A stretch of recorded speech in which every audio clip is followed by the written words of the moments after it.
Okay, so I think I'm gonna tell the story of my concussion, the last one that I got because I had mentioned in my last video about post-concussion syndrome and physical therapy. So I'm going to physical therapy right now to help heal post-concussion syndrome. So about 2 years ago, I got this tattoo, and I have like an irrational fear of infections and being allergic to things and tattoos in general. So when I got this, it actually was not healing normally to me. It was my third tattoo. Like I've had others before this one, so I sort of knew what to expect. It was just, it felt painful in a way that was not normal to me. And I had a rash in this part of my arm that was very, very itchy. It felt like pins and needles. Yeah, I know healing tattoos are supposed to be itchy, but it was like, it was not right. It just wasn't right. So I had woken up at about 2 or 3 in the morning with this thing just throbbing, and it gave me a lot of anxiety. And I also hadn't really eaten that much the day previous. So all of these factors combined, I felt like I was gonna pass out. And I was living with my boyfriend at the time, who historically would get sort of mean if I woke him up for anything. Because I think I had tried to wake him up in the past for like an anxiety attack or something, and he didn't respond well. So I was like, you're gonna do this, you're gonna get up and get some Gatorade or something so you don't pass out. Don't do that. If you feel like you're gonna pass out, don't get up. Or if you're already standing, try to sit down, like on the ground. Because on the way there I did pass out and I fell and got a concussion. But I didn't know at first that I had one. And actually the sound of me falling ended up waking him up anyway. But he came running out and was, very concerned about me. So I told him what happened, but like I said, I didn't know I had a concussion at first. My first telltale sign was that I was extremely emotional, which didn't raise any red flags for me at first because I am just an emotional person to begin with. It's a very normal response for me to cry and freak out about things. But this was like on a crazy level. But I guess it is possible to be extremely emotional when you get a concussion. So he consoles me. I get to the point where I'm going to try to go back to bed. Telltale sign number 2, I could not fall asleep. I was laying there for hours until I had to get up for work, and my brain did not shut off. I felt like I got rest. I just felt like I was conscious the whole time. So I get ready for work and I drive to work, obviously, but I have no recollection of that. I don't remember feeling any warning signs of a concussion during those times. Like, I just don't remember them at all.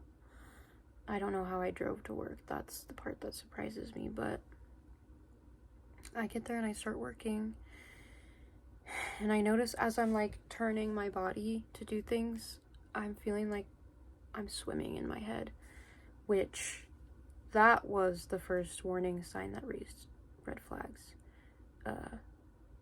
Because I've had 2 concussions previously, I know what that feeling is. It was very familiar to me, so I start freaking out again. I was really scared. I tell my coworkers what's going on, and they're all in agreement that I need to go to the hospital. But I can't drive home at this point, so I had one of my coworkers drive me home. My intention was to have my boyfriend take me to the hospital. So I get home and I go into our bedroom and he's still sleeping. And so I try waking him up, and granted, as I'm waking him up, I'm like bawling. I'm freaking out. And I say, hey, I'm pretty sure I have a concussion from last night and I need you to take me to the hospital. And remember how I said that he was quite mean whenever I woke him up? He was not happy about it. He was like, you didn't even hit your head that hard. You don't have a concussion. I've had so many concussions before. You don't have one, and I'm not taking you to the hospital right now. I'm trying to sleep.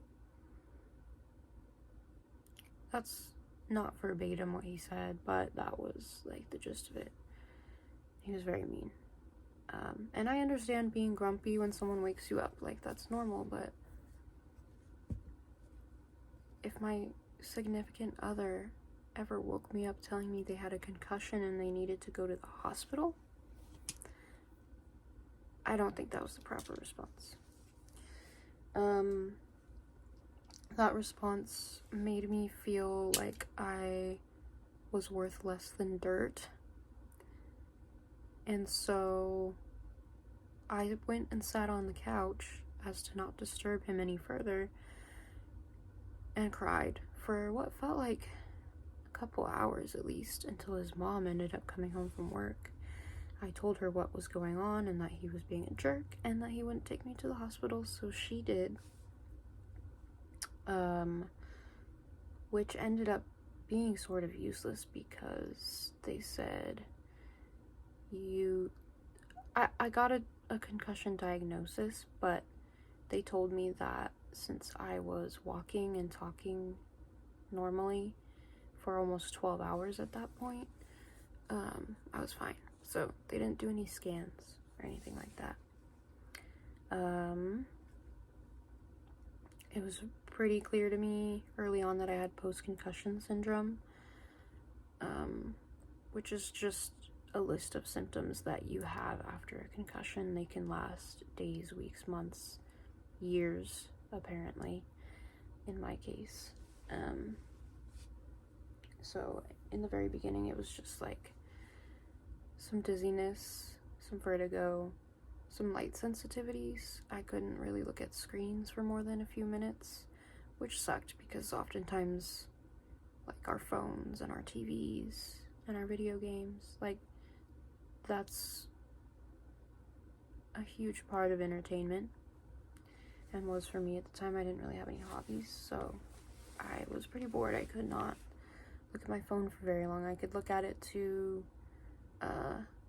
like text people back or doom scroll for like 5 minutes, but after that I started to feel really sick. I remember spending a couple days just unable to do anything but sit in a dark room and stare at the four walls. That lasted for a couple weeks. I started to feel a little bit better, but then I noticed I was still having dizziness and light sensitivity. Even though I could look at my phone and stuff again, I was still very sensitive to bright lights, the sun, and what was the other one? Oh, I started to get a lot of headaches and migraines. And over 2 years, the headaches and migraines started to develop to where I had more days with a headache or a migraine than without, which has been pretty hellish, especially with my job. The other symptom is brain fog, which has also really affected my job because I am in management, so I kind of have to use my brain a lot and do a lot of multitasking and a lot of stimulation going on around me, which all causes headaches within me, or did. I'm a little bit better now, but yeah, I had done a little bit of research on post-concussion syndrome. I was familiar with it. I knew it could last for a long time, especially like the more concussions you get, the longer it could last.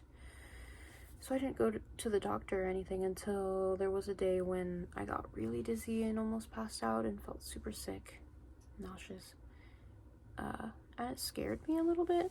And for some reason, I didn't think it was related to the concussion, so I ended up going to urgent care. And the doctor said, I don't know what's going on, but in your chart it says that you had a concussion recently. This sounds like post-concussion syndrome. And I said, yeah, I actually do have that, but it's been a long time. Like, how long is this gonna last? And she said, you know, I already knew this, but she said it could last months. There's no way to know, but the only thing I could do about it was write it out. She told me there was nothing I could do. So I was like, okay. I'm writing it out, and I'm almost at the 2-year mark. So 2-year mark was in December. So in about maybe July or August of last year, I had my friend come over and bring his Xbox so we could play Forza, which is like my favorite video game, Forza Horizons 4.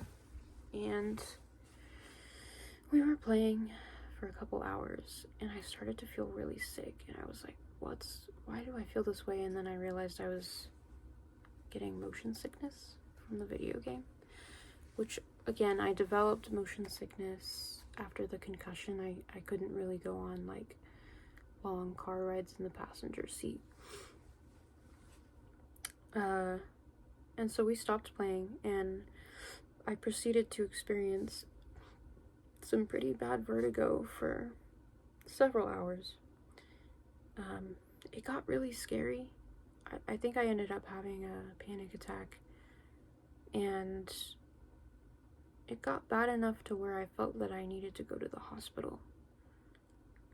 And I took an ambulance because it was like probably 3 a.m, and I didn't want to wake anyone up, but I also couldn't drive. And riding in the back of an ambulance where you can't see like outside while you have really bad vertigo is not fun. I get there, I tell them what's going on, that I've had 3 concussions, and all they can really do for me is give me like they gave me something to calm down. I want to say they gave me hydroxyzine, and they gave me another medication I don't remember the name of, but it's supposed to be for headaches, and it's also supposed to help you fall asleep. So, you know, they couldn't really treat the vertigo other than like help me fall asleep because I wasn't able to.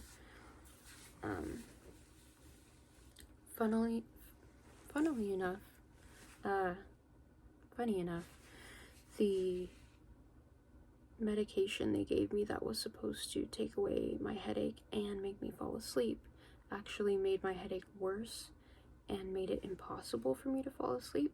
I found out later that medication does not allow me to turn my brain off, which is a common theme for me. But I did calm down, and I was asking the doctor, like, what's going on? It's been almost 2 years.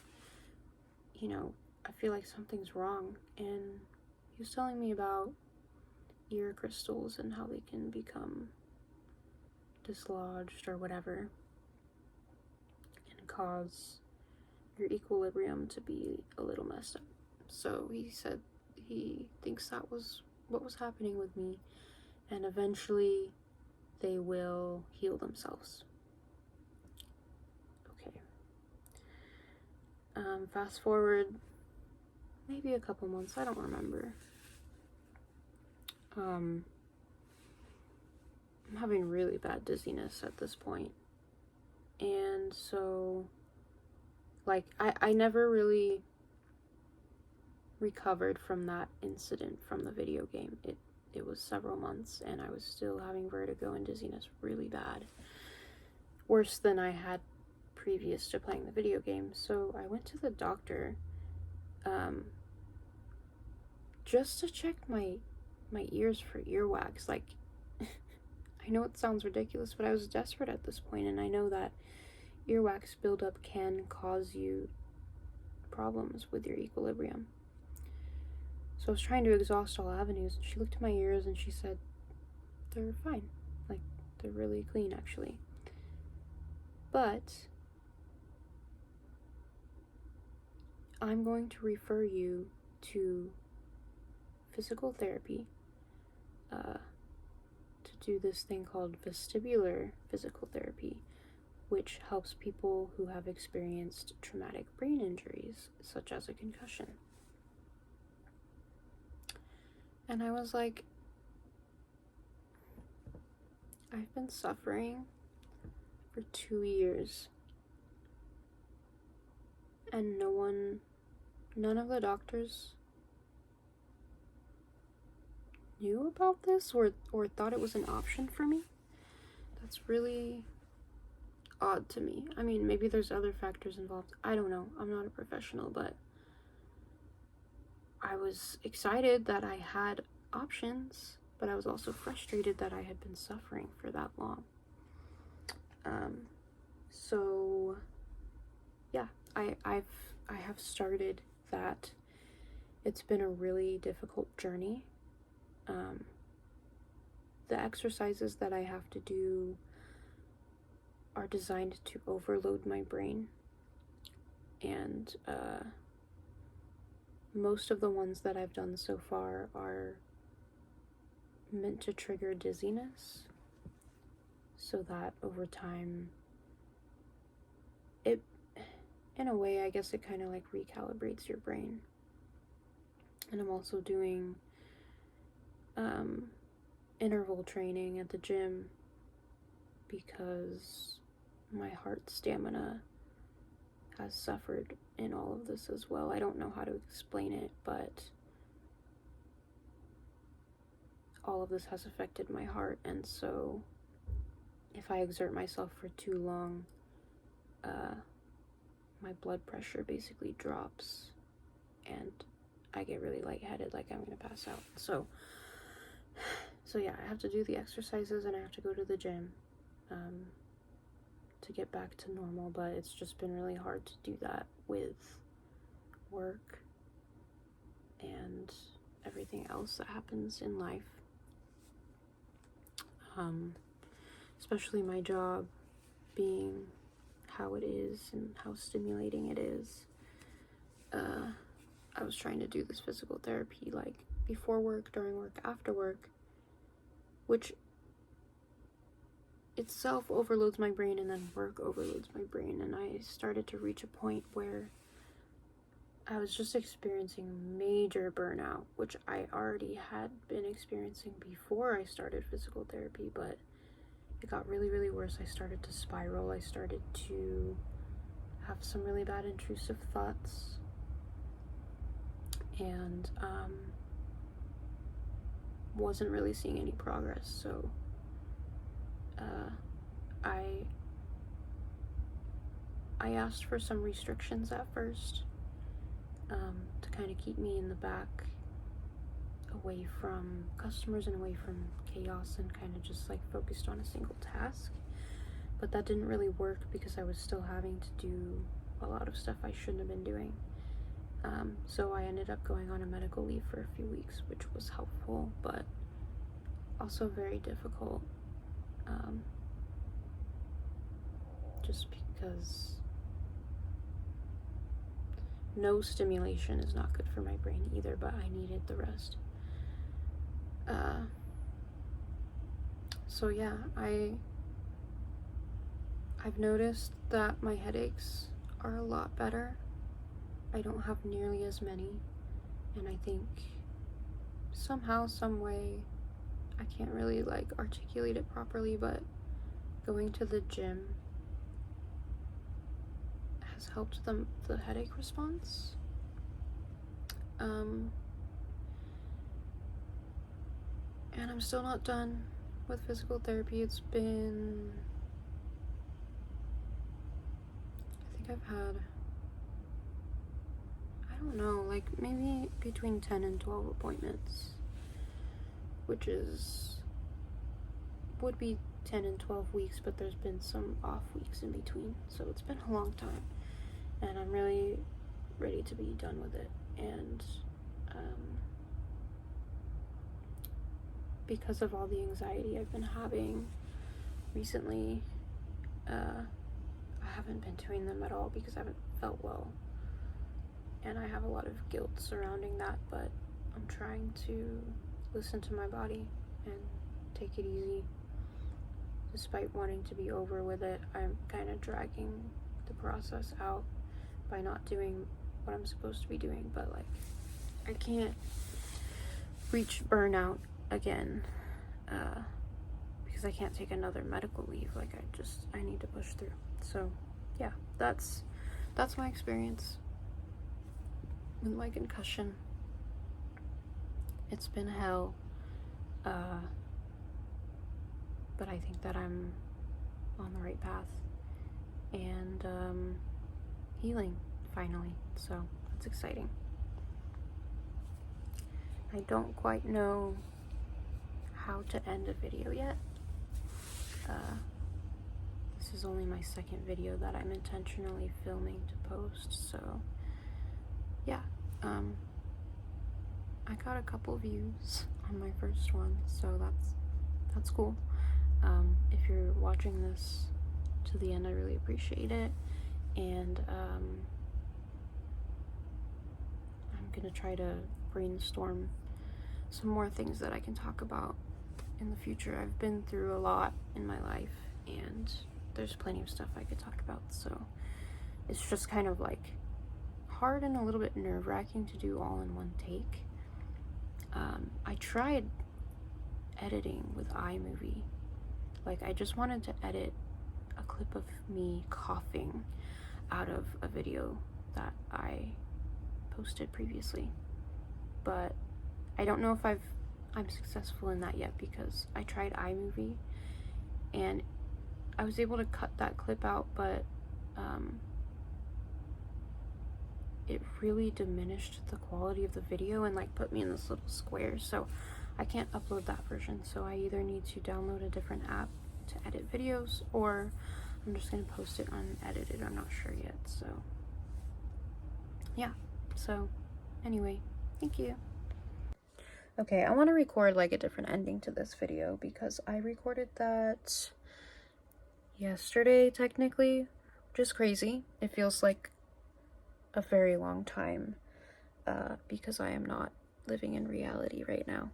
But I had mentioned that I got a couple views on my first video, and since then now I have like over 100, which is insane, and I have 50 something subscribers, which is also fucking insane to me. Thank you guys, that's crazy. I know that a lot of this attention is just from people being curious about what happened between Anastasia and I, but from this point forward, I think I would like to be done with that stuff. I want to kind of move on to what my actual intentions are here, and that is just to talk about things that happened to me. I might do like a vlog or something, just walking around town. I don't know exactly, but I am a little bit self-conscious that this video in particular was kind of boring compared to the last one. So if you thought it was boring, please let me know. Please be honest with me about my content, because that's the only way I'm going to improve. But I hope that people maybe just enjoy hearing me talk. Maybe my voice is soothing. I know that I have YouTubers that I like to just put on in the background. And maybe I could be that for some people. I'm also very self-conscious because I'm coming on here like no makeup, in my pajamas, no script, which is never how I envisioned that this would be. But like I said before, putting all those barriers on myself was preventing me from even starting this thing. So I'm being very, very vulnerable, which is really scary. But I've been thinking more and more about how much fear holds me back in my life, and I'm over it. I just want to do things that I'm passionate about now, and conquer my fears. So that is what I'm trying to do here. If you have reached out to me recently to check on me, give me support, words of encouragement, I really appreciate you. You have no idea. I did not think people were gonna care this much or be on my side. I have not received an ounce of hate, which is surprising to me. And I am sort of preparing myself for retaliation, just in case. But just because I need to be prepared for anything, right? I don't know what's gonna happen, but like I said, I'd like to distance myself from that shit now. And I hope that you guys follow along. And if you don't, that's okay too. I'm gonna keep trying to do this thing, whatever this thing is. So anyway, have a good day, have a good night.